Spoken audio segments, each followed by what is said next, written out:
welcome back to the Citizen channel. We're all staying safe and well, and I continue to look at the history of Manchester City since 1880. Yes, my old ones are up to about the 1970s, so check back at some of the important years. And this is an up-to-date version because we just finished the 22-23 treble season, of course, so this is just an up-to-date version, and we've been looking back. I think this is part 11 of this one. We're up to May, so another crucial month, May 2023, so we're going to continue our look at season 22-23. So please, if you are new to the channel, please push that subscribe button, push the bell notification so you know these vlogs are coming out. Lots of City stuff, past, present, and as long as I can keep doing these things, and if you get to give that whole little thumbs up a smash, I mean, for the next, and join me, and please enjoy this for the next 13, 14, 15 minutes, however long it is, for this one. This is part one. There will be other parts of this. Well, you can't skirt over a treble winning season, can you? Let's be honest about it. So give us that thumbs up, guys. It'll be much appreciated. It's all through the use of newspaper headlines, social media, personal observations, of course, of the season. So quite a unique look at the 22-23 season. Right, on to May then. Treble dreams appear to be progressing nicely. We've now got advantage over Arsenal. We're sort of hovering at the top, but obviously with games in hand now, it's all looking very, very good. And of course, only United stand our way of taking the FA Cup, and we're 3 games away from destiny in the Champions League. So that start of May was looking pretty impressive. On the 3rd of May, we had match day 33. City sat second, 2 points behind Arsenal, but we had 2 games in hand, and we played West Ham. We beat West Ham 3-0 at the Etihad. 3 changes to the team that had played Fulham last time out. Ortega was in goal, which was a bit of a shock at the time. Walker, Stones, Diaz, Aki, Rodri, Bernardo, Mahrez, Alvarez, Grealish and Haaland. The match report, City dominated, going at half-time, though 0-0, so we didn't manage to turn that dominance into goals. But on 49 minutes, it was 1-0. Grealish invites a crude slide from Downs and wins a free kick. No surprise there. And from that free kick, Mahrez swings it towards the back post. Ogbonna plays Aki behind him onside. Aki powers a downward header past Fabianski. A textbook header. Keeper no chance. So that was 1-0. 70 minutes, it was 2-0. Ings plays a loose pass in the centre circle. Grealish sets off down the middle. He's got Haaland to his left. He rolls the ball into his path. Haaland enters the box. Fabianski comes out. Haaland then dinks it over the keeper superbly, neatly, very tidy, and in. And there goes that Premier League record. 35 goals in a single season is the new mark. Well done, Erling. 85 minutes, 3-0. Mahrez swings a corner and the ball's half cleared, but Foden meets a dropping ball on the edge of the D and volleys it. The ball takes a wicked deflection off Emerson's ankle, leaving Fabianski wrong-footed, and the ball flashes unhindered into the net. And that was the 1,000th Pep goal for City. There you go, or City goal for Pep, whichever way you want to look at it. Full-time 3-0. Match stats, shots 16 for City, 7 on target, 6 for West Ham, 2 on target. Possession, we have 70% of the ball. The headlines, Manchester Evening News record breaker. Haaland smashes Premier League goal record as Blues secure win over West Ham. Joe Bray inside says City made to work on an evening of records. He gave Grealish top marks with 8 out of 10. The Daily Express, Earl's Court, Haaland's goal haul best of all. Inside, Neil Squires writes, City's Hall of Fame moment. See what he did there? Goal machine breaks record to keep control in title race. On the 6th of May, it was announced that Sir Richard Leese, the former leader of Manchester City Council, was appointed as honorary president of the club. So welcome, Sir Richard Leese. On to match day 34 then, 6th of May 2023, 3 p.m. kickoff, another home game against Leeds United. Yes, City now top. Yes, played 33, 79 points. Arsenal second, played 34, 78 points. So we had a point advantage and still had a game in hand. 7 changes to the West Ham team. Ederson, Lewis, Akanji, Laporte, Aki, Gundo, De Bruyne, Mahrez, Alvarez, Foden and Haaland. 19 minutes, it was 1-0. Mahrez beats Firpo and plays it for Gundo, who picks his spot despite the penalty area being pretty busy and passes it into the net just inside of the post. 27 minutes, it's 2-0. It looks as though it could be a cakewalk, this. It wasn't. front. Almost a copy of the first as Mahrez finds Gundo a packed penalty area again, but this time he picks the other side of the goal, but with the same result as he passes it into the net. So 2-0 at half-time. A fairly innocuous second half, but changes were made from Pep with a few substitutions. Foden wins a penalty on 83 minutes. It looks all over.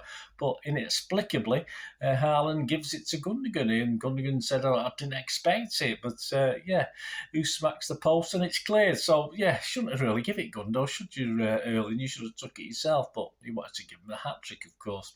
85 minutes, Leeds take advantage of this blunder and very quickly pull one back, and a Kanji error this time lets in Rodrigo to Fat Sam's delight on the touchline. But it did end, fortunately, City 2, Leeds 1. City 18 shots, 6 on target, Leeds 4 shots, 2 on target. Possession was 82% for City. Yeah, we've got bigger fish to fry, haven't we? I summed up this game. On the pitch, the penalty debacle really annoyed me. It needs a firmer hand. That misled to me, partly shipping that goal to Leeds, because obviously our minds went a little bit psychologically. Though we did hold on relatively comfortably, there was no need for this. With a weakened team, we should have been. This game should have well been out of Leeds' reach. So I was a bit unhappy with the decision that was made on the pitch. City have now won with this game 10 Premier League games in succession. So that's why Arsenal the cracks in Arsenal began to appear when we went on this little run. Manchester Evening News, Joe Bray wrote, Blues win again and the rest is history. Haaland scored a 4 out of 10 in this game, his ratings. Gundogan, Haaland was sure that I should have taken the pen. So he says, Haaland told me to take it. Surely it's not his decision. It's not to do with Haaland. Surely it should be made. It's the captain's decision. It's the manager's decision, not the penalty taker. If Erling's a penalty taker, he should be taking it. I'm not going to say any more about it. I did at the time. I've done it now. Daily Mirror's David McDonald said Gundo is City's special K. Haaland grabs headlines, but Pep knows how important his midfield keeper is. He calls him a keeper. He does, as long as he doesn't handball it, I suppose that's fine. On to the 9th of May 2023, and yes, Champions League semi-final, first leg at the Santiago Bernabeu. Real Madrid against City. It ended Real Madrid 1, City 1. Yes, we had 6 changes to the Leeds game. Ederson, Walker, Stones, Diaz, Akanji, Rodrick, Gundo, De Bruyne, Bernardo, Grealish and Haaland.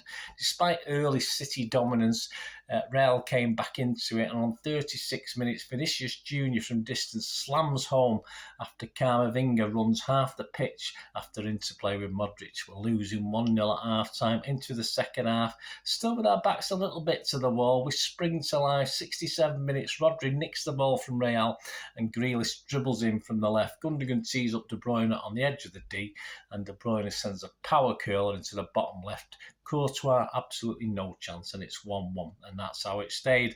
Match start, shots for Real, 13-4 on target. For City, 10-6 on target. 56% possession for City, which wasn't too bad.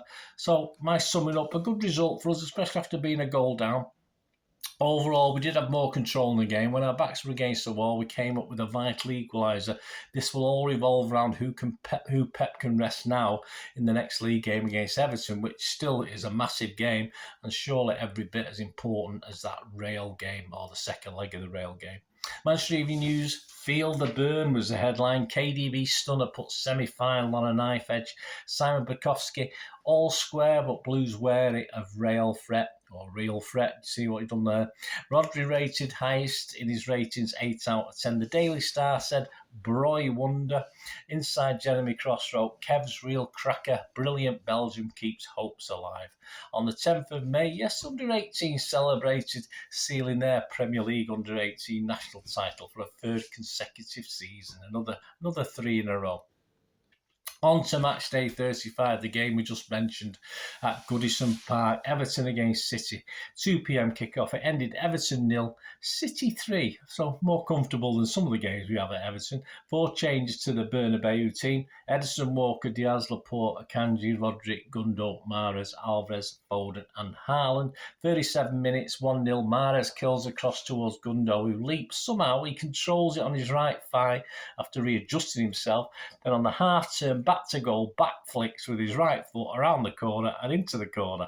Brilliant goal, probably the goal of the season in fairness. 39 minutes, it's 2-0. Foden makes a run down the left, taking Patterson with him. Gundo picks up possession when the ball comes backwards, curves across onto the nut of Haaland, and he heads back across where it came. Pickford gets a hand on it, but not keeping that one out, and it's 2-0 at half time. It was 3-0 on 51 minutes. Ilkay caresses one over the wall with the side of his foot and inside the near post. Mahrez looked to be taking it, then backed off.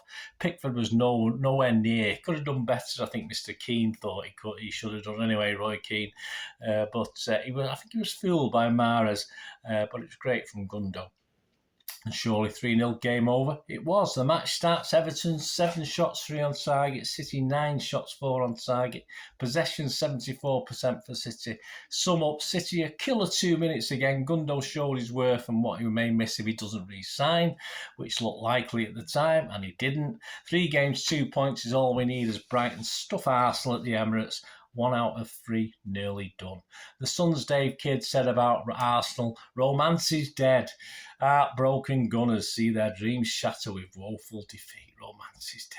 What's romantic about Arsenal winning the title? Manchester Evening News said about City's weekend, so close, Blues within touching distance of title as Gunners lose again. Simon Bukowski simply said, Top Gun fires Blues to the brink of title glory.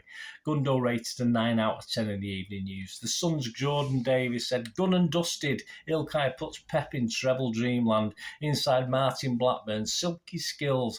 Gundogan's classy double all but seals title for City. And on to the 17th of May 2023, Champions League semi-final, second leg at the Etihad. It's 1-1 from the first leg. City 4, Real Madrid 0. That'll do. 5-1 on aggregate. 4 changes to the Everton game. Edison, Walker, Stones, Diaz, Akanji, Rodri, Gundo, De Bruyne, Bernardo, Grealish and Haaland. 23 minutes, 1-0. Bernardo Silva rifles a ball inside the near post from an angle about 12 yards out, and City get the goal there. Early dominance deserved. A great pass from KDB. Bernardo gave Courtois the eye. He was left flat-footed by the near post strike. He expected it to go across him, I think. 37 minutes, 2-0. City advance upfield with Grealish on the ball.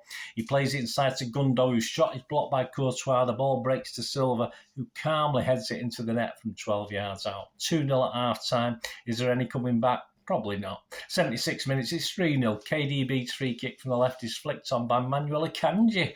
His header takes a big deflection off Edit Milatio and fizzes past Courtois on target. So we got the goal to him. He was on target, yeah, so he got the goal. Another chunk paid of his enormous £11 million fee. 91 minutes just to make it done and dusted. 4-0. Rodri plays a short pass to Phil Foden, whose first time balling behind is seized upon by sub Julian Alvarez. He slots past an exposed Courtois, picking his spot. The match starts. City shots 16, 8 on target. Real Madrid 7 shots, 3 on target. Possession 60%. Yeah, we deserved it. Summing up, Madrid were taught a lesson tonight. I said they were just not at it tonight, mentally or physically, to cope with City and our devastating display. So much commitment. We can hopefully carry it on till Sunday. If, and it was a big if then, we need to beat Chelsea. Manchester Evening News, a real deal was the headline. Blistering City blow Madrid away to reach Champions League final. Simon Bukowski, City sweep beside Real on the road to Istanbul and the treble. What a night at the Etihad. City's finest ever in this competition. Fortress Etihad, 26 Champions League games now at the Etihad, unbeaten. Daily Express, Gideon Brooks says, Blue murder. Pep hails City's best win after Bernardo leads her out. Inside, Neil Squires says, City dish out a real hiding. Irresistible hosts reach Istanbul final in style. So please join me in part 2 as we await Arsenal's result when they visit the City ground to see if we can have a nice relaxed day at home against Chelsea the following day. And would it be just all-day celebrations, or it would be a nerve-wracking day hoping we can get a point or two to clinch that title? Join me for part 2. No spoiler alerts on this one. You'll find out in part 2. Thanks for watching, guys. Until we meet again, please let us know your comments as well. Yeah, any of your memories would be great to hear from you. Until we meet again, please stay safe, Blues. Come on, City. Bye for now.